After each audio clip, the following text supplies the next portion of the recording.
आलेला आहे. भेट घेतली शरद पवारांनी, बऱ्याच चर्चांना उधाण आलं. मी आज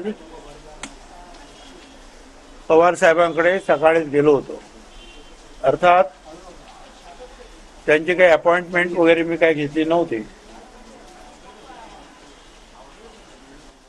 फक्त ते घरी आहेत एवढं मला कळलं होतं आणि म्हणून साधारणपणे मी 10:15 तिथे गेलो. परंतु ते झोपलेले होते तब्येत बरी नसल्यामुळे. त्यामुळे मी 1-1.5 तास थांबलो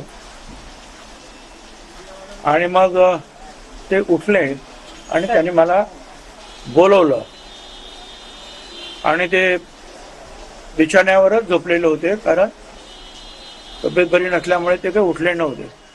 आणि मग बाजूला मी खुर्ची ठेवून आम्ही दोघे जवळजवळ 1.5 तास आम्ही सगळी चर्चा केली. आणि मी त्यांना सांगितलं की मी काय कुठलं राजकारण घेऊन आलेलो नाही, मंत्री म्हणून सुद्धा आलेलो नाही, आमदार म्हणून सुद्धा आलो नाही, कुठली पक्षीय भूमिका माझी नाही.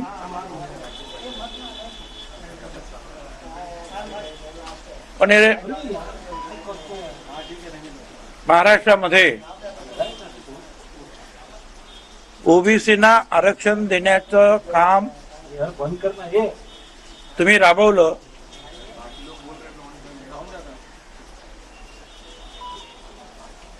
आणि आता राज्यामध्ये जे आहे काही जिल्ह्यांमध्ये फार स्फोटक अशी परिस्थिती निर्माण झालेली आहे.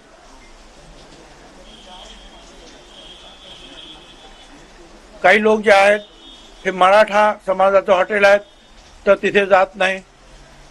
काही लोक हे ओबीसी समाजाचं, धनगर समाजाचं किंवा वंजारी समाजाचं, माळी समाज कुणाचं आहे त्याचं एखादं दुकान आहे तर तिथे मराठा समाज जात नाही.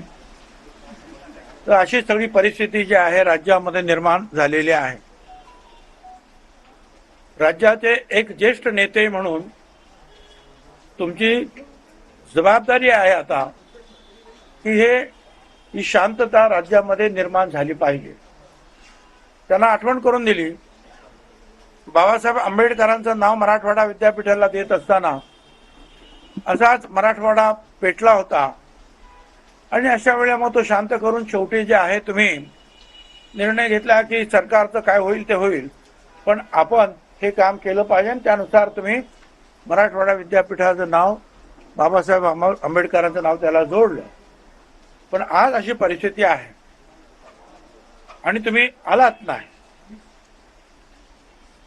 तर त्यांचं असं म्हणणं होतं की आम्हाला काही माहिती नाही की जरांगेकडे मंत्री, मुख्यमंत्री भेटले, त्यांनी काय त्यांच्याशी चर्चा केली, आश्वासनं दिली हे आम्हाला माहिती नाही. तुम्ही हाके ससाने आणि वाघमारे यांचं ओबीसी नेत्यांचं उपोषण सोडायला गेलात, तुम्ही त्यांना काय सांगितलं तेही आम्हाला